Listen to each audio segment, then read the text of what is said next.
The following TGC program may not be rebroadcast or otherwise used without the express written consent of the Government Channel 5 or the City of Athens.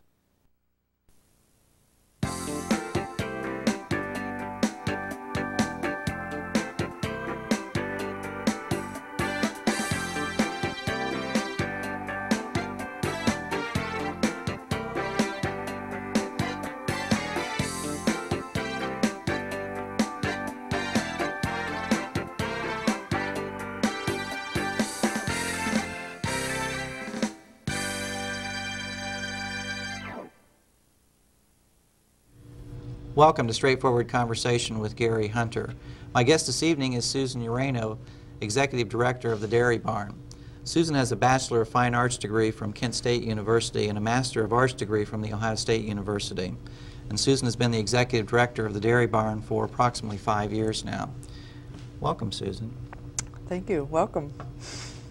It's nice having you here. I think a lot of people, when we say the Dairy Barn, may or may not have an idea of just exactly what it is. I'm sure it's not a dairy barn, is it? Of course it's a dairy barn. All right, tell me more about it. It's a dairy barn that was built at the turn of the century, 1913, and worked as a functioning dairy farm up until the 70s, I believe. Patients from the lunatic asylum, which is now called the Ridges, resided in the house, which is now the 317 board, and took care of a couple cows each that lived at the dairy barn. And then in the late 70s, a group of local citizens requested use of that facility from the state and turned it into a cultural arts center. And it's been a cultural arts center for about 20 years now. So where is the dairy barn exactly located? You mentioned it's well, Ridge, it's on Dairy Lane, of course, and that's right around the corner from the Ohio University Inn.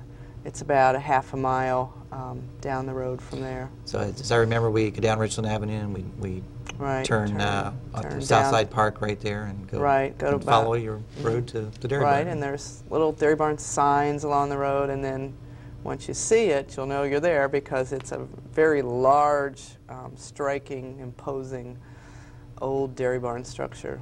How big a structure is it? The downstairs is 7,000 square feet, and there's just as much room upstairs that's undeveloped. 20 years ago, when it was turned into a cultural arts center, what kind of renovations were put in place at the dairy barn? Well, since I wasn't there, I'll tell you what I've heard. All right. There was a lot of shoveling done. And scooping. Of what? And, just some debris that accumulated over the years. And I think the first show that was held, the stanchions were still in there where the cows, were held to be milked. And plywood was laid down on the floor. Right. And the first Quilt National show, which even then was a worldwide show, was held in the stanchions, and eventually those were taken out. The building was weatherized about 10 years ago. New windows were put in, heating, cooling systems, so it could be used year-round, and has been functioning like that ever since. As I remember, it has some kind of unique features too. Isn't there like a brick walkways that come up to it? Well, the whole from Southside Park, once you get past Southside Park, Dairy Lane is all a brick lane, and then there's a brick walkway up to the dairy barn. There's actually a brick parking area that goes over the whole backyard, but a lot of that's been covered over by dirt and grass through different renovations. But a lot of the footprints of the old buildings are still there. Is there a board that operates the dairy barn? How does it function? Yes, the dairy barn's a non-profit corporation? Yeah, it's a 501c3, non-profit, private corporation. We have legally 21 board members. I think we have 20 board members sitting on the board right now. That's a large board. Yeah. It's a large board, but it's a wonderful board. And the Dairy Barn is a thriving organization and really needs a large board to be able to sustain itself. For this region, we have a fairly large budget of about $250,000 a year, and it just takes a lot of work to operate the organization and raise the funds to keep it going. And we have a great group of people that help do that.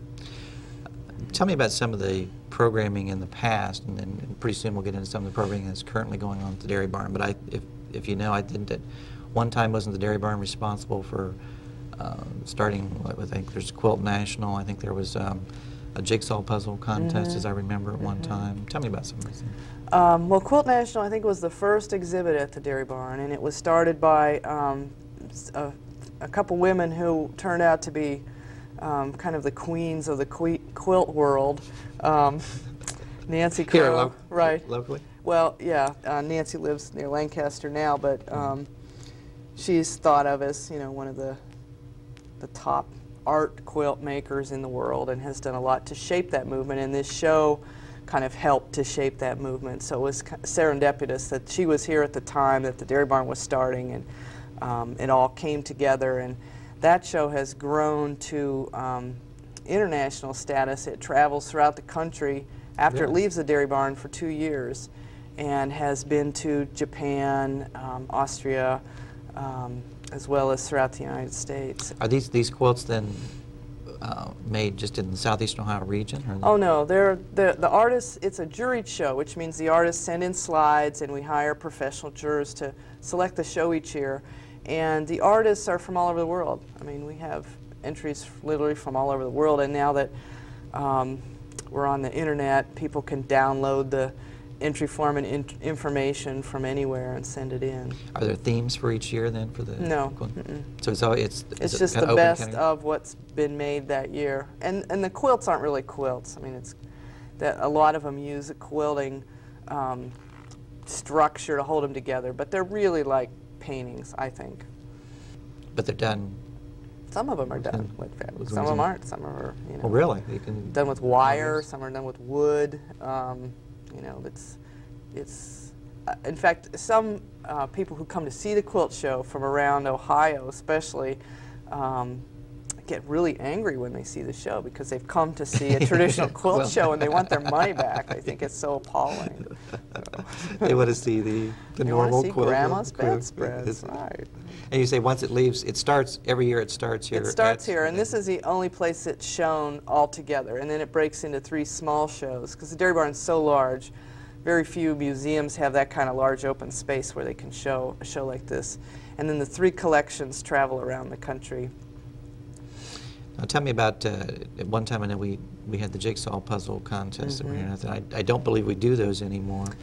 No, that was a national event for, I think, about 5 years. We did jigsaw puzzle contest here, and it was a very close partnership with Hallmark Cards, and when they decided to withdraw, it kind of fizzled. Excuse me, Mary.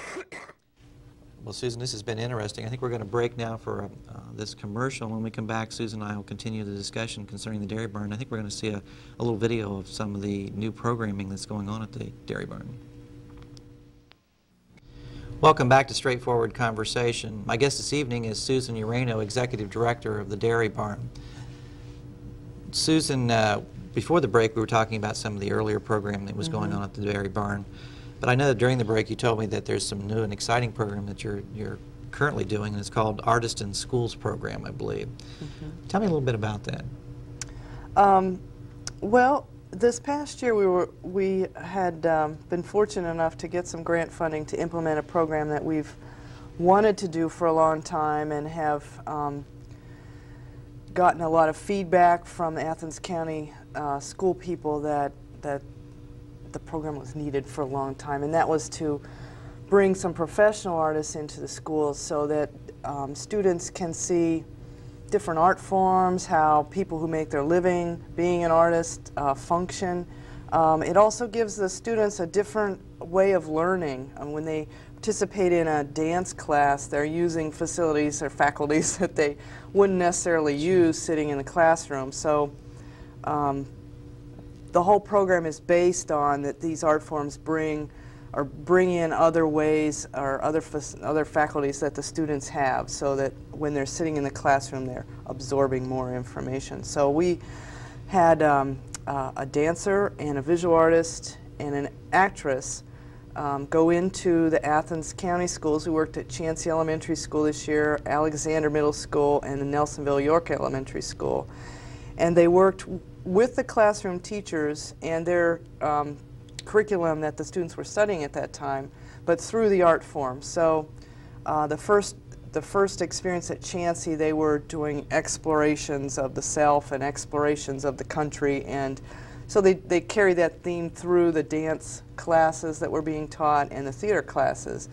And then at Alexander Middle School... all three schools experienced all three forms of No, instruction? that was at Chansey, and then at Alexander Middle School they didn't have any room for dance. If you've ever been in that school, it was built, I think, at the turn of the century, and its space is really at a premium, so we had to scratch the dance, and we brought in visual arts. And they were studying Native Americans at that time, so the students, the fifth graders, wrote plays, they made artifacts, they did paintings, and got really excited about the things they were doing. Then we moved on to Nelsonville York Elementary School, which was in some ways the most exciting experience because there are very few art specialists in those schools. They have a music instructor, and I think that's about it. So all the arts are different types of experiences that the kids have in the class. The teacher's responsible for bringing them all in. They don't have much to draw upon. So that experience was really wonderful. We were able to do an evening performance, and the parents came, and they've invited us to come back next year. So where was that one done? Was that done at the elementary there at Nelsonville York? Right.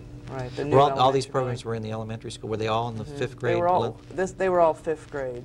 And then this coming year, we hope to expand it. We have gotten some additional funding from GTE and from the Ohio Arts Council. So we're hoping that we can go into more schools, give the schools a little bit of a selection of what they might like, and develop a way so that this can be an ongoing program is our long-range goal. How did you select the schools that you were going to use? Well, that's a good question. We wanted to use schools that had less resources, had less specialists in them, and Chansey doesn't necessarily fit in that category, but it's a real open, exciting school, and that was our very first attempt at doing this, so we knew we were going to make mistakes and it would be a safe place to do it. And then we moved on to Alexander Middle School in Nelsonville, and it just worked out real well. We wanted to try to do something in each school system and kind of spread it around a little bit. How was the reception at the schools? Oh, it was fabulous. The teachers really had to bend over to accommodate this program. They had to give up class time, they had to give up space, they had to do extra planning sessions with the artists. So their already overworked and underpaid schedules were really stretched to the max. But I think that they all felt that it was very well worth it. At Chansey, we had one little boy who signed up for dance classes after the experience, and some kids who really were getting nowhere fast in the classroom all of a sudden took an interest in what was going on. So there were a few really key stories like that we heard that made us realize that what we were trying to do was working. Do you felt then generally your goals were met in the program? I think so. I think we can always improve. You know, we're always making mistakes in what we do and improving on them, and next year will be a little bit better, and probably in 5 years it'll be a up and running program. Right. Right now, though, I think we need to take a break for our commercials here, commercial PSAs. When we return, we're going to talk a little bit about some building plans that the school, or that the Dairy Barn has for the future, and probably about some other programming, exciting programming that's going on at the Dairy Barn. Welcome back to Straightforward Conversation. My guest this evening is Susan Urano, Executive Director of the Dairy Barn. Susan, we talked a little bit about the Artist in School program that's going on, a new program for you, but you also mentioned to me you have a studio art education program. I hope I got that wording right. Didn't get too tongue-tied. Tell me a little bit about that program. Well, we have developed a small studio classroom about 5 years ago and started teaching children and adults just some basic studio art classes like painting and drawing and ceramics. We have young children's classes, preschool classes, and then elementary classes. And it's been developing over the last 5 years, and it's really kind of at a maximum capacity right now. The room is very small, and we only have one room, so we can only schedule one class at a time. So all of these kind of things coming together has forced our organization to look at expanding, and we are fortunate to have the whole hayloft of the dairy barn, which is another 7,000 square feet upstairs, of even more magnificent space. It's just stunning. There's big rafters and high ceilings and cupolas and dormers, and it's just a beautiful space. And we How do you get up there, though? Well, right now there's you can get up through a back stairs. We use it for storage, and our facilities manager has an old pulley system to get crates up and down and out the barn doors on the second floor, and it's so we thought it might be time to look at coming into the 20th century here with our facilities, and we store these $50,000 value quilts up in this space that was infested by mice this year. So, we're just getting ready to start developing plans to develop the second floor into additional classroom space. We'll be able to have 5 additional classrooms on the second floor and offer some performing arts classes as well. There's a possibility that the Dance Factory, our local dance studio, will move in and teach their dance classes there. We can set up 3 more visual arts classes. We can even do small performances in the space that we're looking at. So we're really in the thick of talking to architects and putting together budgets. These art education programs, are they just for children, or are they for adults? No, they're for children and adults. We have a life drawing class that's been going on for about 3 years.